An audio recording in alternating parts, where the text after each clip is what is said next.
What's up, friends? Welcome back to my channel. If you're new here, my name is Pam, and today we are going to be doing a little winter food growing activity for our mental health, and we're going to be planting some microgreens.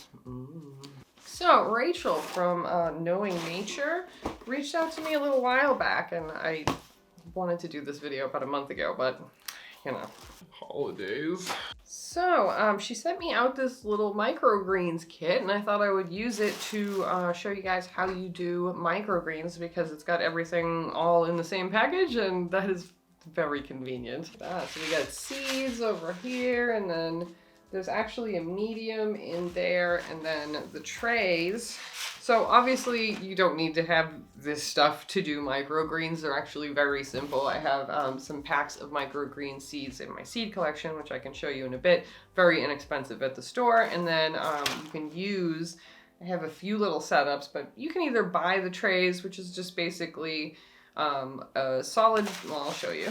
So this is the little tray, and I'll put all the info for this stuff down below. So you can see sort of like on the diagram on the back there, that you have like an inner tray where your soil, medium or whatever will go, and then the lower tray there is where you fill with water. This has little instructions right on the package here. So it says that in step 1, you'll be adding your soil and coir to the fill line, and then spread seeds and pat down. You're going to cover the seeds with soil or coir, and then we are going to bottom water and pour out excess water. The only reason that you don't want to water microgreens like with a watering can like you would a house plant or anything else is because you're going to knock the seeds all over the place. So if you're doing it from below, they can just soak up the water that they need. You're not disrupting the top of the soil and dislodging things, and it just makes things easier. This says that once the seeds germinate, put them on your indoor windowsill to continue growing in the sunlight. Bottom water only when the soil or coir is dry. And to harvest, cut the greens just above the soil line. When you're growing microgreens, I know that people who do this on a larger scale will cover their trays and keep them in darkness until they germinate, and then they will lift the top of the tray and expose them to sun then. So I will probably also do that just because that's the way that I've done it before with some success. And I have other trays that are larger than these, and this is a lot nicer quality. Like, it's meant to sit on a windowsill and just be like a little crop of microgreens. So this is something that you could get for like kids or somebody that's just getting into growing things. Maybe you have a friend that thinks that they can't grow anything. That's who I would get this for. So in here we've got some pea shoots. It's even got a little sticker. And then you've got your seeds in here. This is a speckled pea, daikon radish, and broccoli. So this also came with this little kit, and this has organic cocoa coir, organic worm castings, and silica-free sand to allow airflow. This is a really cool little kit. This is very nice. Thank you, Rachel, for sending this out. You can't help me with this, okay? Hi. Hi.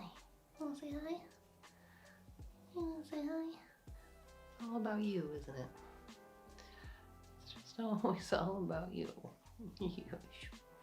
Ooh, this medium is very nice. Very nice. All right. See that? Ooh, got it on the floor. So it's definitely sandy. Very fine, very nice. So I'm just gonna eyeball it and fill it up to the line. I just stick it in the little inner tray here, and then I'm gonna flatten it out. It kind of feels like coffee grounds. That's what it feels like to me. All right, so I got her filled just a little below the line there, and I'm gonna make a nice little layer. I think I might combine. Should we do one at a time or mix it up? So if you're wondering, you can do this with just regular pea seeds. It doesn't have to say pea shoots or anything like that on the front. It's just, you're just literally eating the sprouts before they grow into a big plant. So I'm going to use the whole package. Because you want to get like a whole fistful of sprouts. And you know what? I feel like this isn't even really enough for like a good amount of sprouts. So I think I'm actually going to combine these with something else. You get like maybe one sandwich. Let's see if you can see that. All right, so let's go with the broccoli. These can both be harvested on day 10, so that makes me think that they'll go good together. Let's find out. A little bit in there. Ooh, a little too much. Ooh, okay. Now we've got room in the side here because the inner container is a little smaller. Ooh, it's definitely sucking right up because I'm seeing less of it in the tray even though I just poured it in. And we're gonna put a little bit more medium on top. This even looks like a bag of coffee. Oh yes, I can actually feel the surface of the soil as I'm patting it down, adding more soil in, just getting damper. So this is definitely absorbing water like crazy. The top is getting moist, so I think that I don't need to add any more water in here, and I think these are ready to go. So I will probably just put them on my desk for now, and then I will move them over to the light once they are sprouted. Very exciting, yay. I don't think that I have one handy right now, but you can make a makeshift version of this with just meal prep containers. You can poke some holes in the bottom of the bottom half of the container and use the top as a tray on the bottom. So I will now read you a complete, probably not complete, but a large list of all of the plants that you can grow as microgreens. So if you are itching to grow some microgreens and you have some of these seeds laying around, you can do this pretty easily.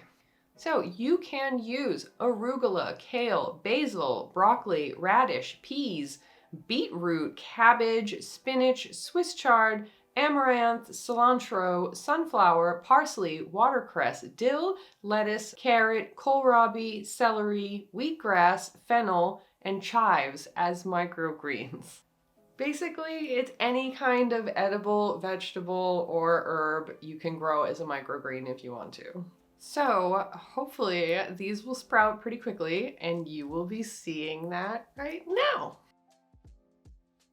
All right, well, I just wanted to do a quick little video with you guys and encourage you to give some microgreens a shot. I mean, you might even have stuff laying around your house right now that you can try and do some microgreens in. So if you're gonna give it a shot, let me know down below and I will see you guys very soon in the next one.